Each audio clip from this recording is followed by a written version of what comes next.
Hello and welcome to, or welcome back to, the Simply CA. I totally just realized that I am not matching. Anyway, it's fine. I just finished a workout, so be it.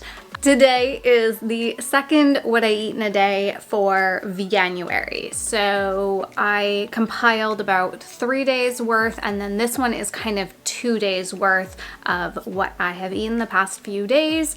There are additionally probably a couple of snacks that got skipped out of this, but overall, this is what I have eaten for the past couple of days, and I'm cutting it down to 2 days because a couple of these have a little bit more detail in them. So I hope you enjoy. I hope you are having fun on this journey. And if you enjoy this content, give it a thumbs up, click on that lovely subscribe button, and hit the notification bell so that you know every time I post a new video. On this channel, I am sharing a variety of tools, tips, resources so that you can live your healthiest, most authentic, truest to you life. That includes sharing whole food plant-based meals, as well as yoga and fitness videos and human design lifestyle coaching. And since it's Veganuary, I'm kind of probably pausing a lot of that other content so I can focus on providing a lot of resources and information and ideas for your vegan experience and your whole food plant-based transition, whatever that looks like for you.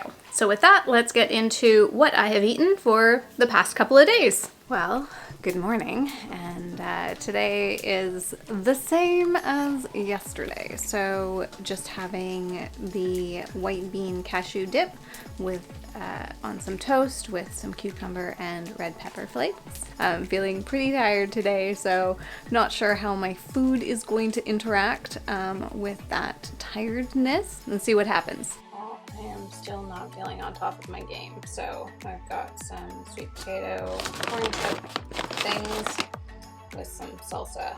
I'm just gonna snack on that for a little bit right now. So I decided that that wasn't quite enough, so I am just making some dates with almond butter in them. Just a nice little bit of sugar, potassium, fats, protein, and a yummy little date. I don't count calories. I don't know if I've ever counted calories in my life. I eat when I'm hungry and I don't eat when I'm not hungry. And if I'm feeling snacky, I just kind of make note of that. If you do want to or need to track your calories, please do. There's Chronometer as well as MyFitnessPal, great apps. Definitely use them, especially while you're getting used to a vegan meal and vegan calories, because things are more nutrient dense, but they're not exactly calorie dense. So you might have more volume with fewer calories. So definitely go ahead and do that. But just so that you know what I'm eating and what I'm showing you is kind of just this is how I feel today. This is what I'm working with today. This is the snacky level or prepared I am, or kind of just what I'm feeling. So I eat very intuitively, and these are just my real life days. So my date with almond butter is what's happening right now.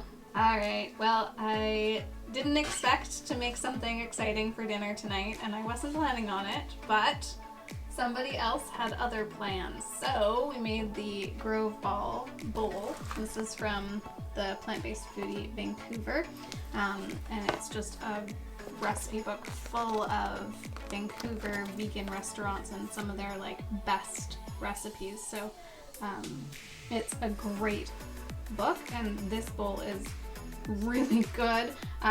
There's lots of components to it, but it doesn't actually take too long as you've got 4 hands working away at it. So here's what we've got.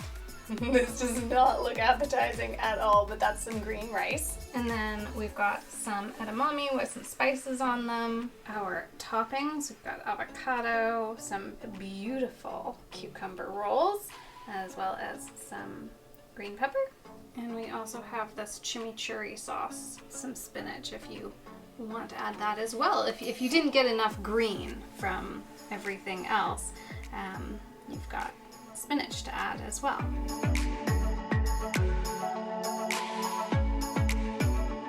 What I'm about to make might seem a little strange, but again, we're just we're going with it. So we've got leftover chimichurri sauce from last night's dinner, and I don't really feel like opening up a package of tofu, but I do have some frozen edamame. So we're going to do the potato scramble hash situation, but with edamame and some additional vegetables, and then flavor it with the chimichurri sauce. So we'll see how it goes, but I am going to take you along the journey. And again, these are just the joy that I have when it comes to plant-based eating is it's easy. Like, it's just so simple. You can throw a variety of things together, especially once you've gotten used to which flavor profiles, and then on top of that, which sauces you like to use. In one of my previous Veganuary videos, I have a whole guide that lays out how I concoct recipes. So I have 4 building blocks, and it's really simple with those 4 building blocks. You just compile those pieces of the puzzle, and then you've got a complete meal. Just starting off, heating up a little bit of oil. Typically, when I'm doing this, I cook the potato puffs, and then I add in the tofu, because the tofu just needs to be reheated. But since the edamame are from frozen and I kind of want them to get a little crispy, we're going to have them in there right from the get-go. So now it's just a matter of letting this all cook until I can smash the potato puffs. Alright, this is my favorite part. So once the puffs kind of get to the point where they're mostly thawed, you can start to mush them. So I've got some red pepper, some zucchini, and some spinach. I'm just going to let the vegetables cook a little bit, and then I'll dish it up and serve it with the chimichurri sauce. Okay, I decided to make cookies. So what I've done is I have found a exceptional, just regular chocolate chip cookie recipe, and I veganize it. So here's what we've got going on. So I am going to half this recipe. So we're starting off with half a cup of vegan butter, and this is basically just margarine. So I use the Earth Balance organic version, but you can totally just use margarine. Now it calls for half a cup of white sugar and half a cup of brown sugar, but I use applesauce for the egg substitute, and because of that, I don't want it to be overly sweet. So I'm going to do like just shy of half a cup of each of those. So kind of like that much. And same thing for the brown sugar, kind of like that much. And then 2 teaspoons of vanilla extract. Now I happen to have a tablespoon out, and oops, I like vanilla, maybe not quite that much. So we're just gonna cut some of that. So we're coming up to my favorite part about making cookies, which is when you cream together the butter and the sugar and the vanilla, and it is so good. However, when you're making cookies with eggs, you don't want to put the eggs in at that stage. You want to eat the cookie dough before, or the cookie batter, before you put the eggs in. The joy of vegan baking is that it doesn't matter when you put the applesauce in, because nothing's gonna hurt you. So, well, I mean, the fat and the sugar over a period of time could totally hurt you, and in obscene quantities, but you know what I'm saying. So I'm gonna cream together the butter, the sugar, and the vanilla, and then I'm gonna add in the applesauce. But I'm gonna tell you about the applesauce because it is brilliant. These little guys are the equivalent of 2 eggs, essentially. So a 1/4 cup is 1 egg, and this is half a cup. This is just bringing back my childhood memories. I started baking when I was 4, apparently, 3 or 4. Apparently I ran outside to my mom and said, "Mom, can you turn on the oven for me?" Because I didn't know how to do that part of it, but apparently I was able to do the rest of it by my 3-year-old self. So the story goes. we are creamed. And like, how can you not eat it at this stage? It's so good. Because I don't like dirtying dishes, this is, you know, approximately a quarter of a cup.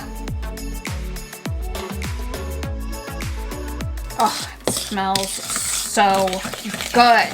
Sadly, we had a bit of a battery issue, so I switched over to my phone, but I didn't bother to film the rest of it. So what you have missed is adding in the dry ingredients. So I added in the flour, and then I used some oats as well as the flour, baking soda, baking powder, a little bit of salt. Now definitely make sure that if you are using salt, or depending on what your butter substitute is, depending on if it has added salt or not, you want to adjust your salt amount to accommodate for if it is salted or unsalted. And then because I added in the oats, and because it's a really gross and rainy day, I decided to put in a little bit of cinnamon as well as those oats, and then I added in some chocolate chips. And that is it. We are ready to go. Also, I was a little bit low on flour, so that's where a little extra oat situation came through. And I'm just going to dump these on a cookie sheet and pop them in 350-ish for 8-ish minutes. There you have it. That is what I have had for the past couple of days. Probably a couple additional snacks thrown in the mix. I have been eating these cassava vegan cheddar chips, and they are just fun and awesome, but I don't know how available they are. So that is one of my little snacks that I've been nibbling on. Other than that, I think that pretty much covers it. As always, if you enjoy this content, click on the subscribe button, the notification bell, and give the video a thumbs up. And I will see you in the next video.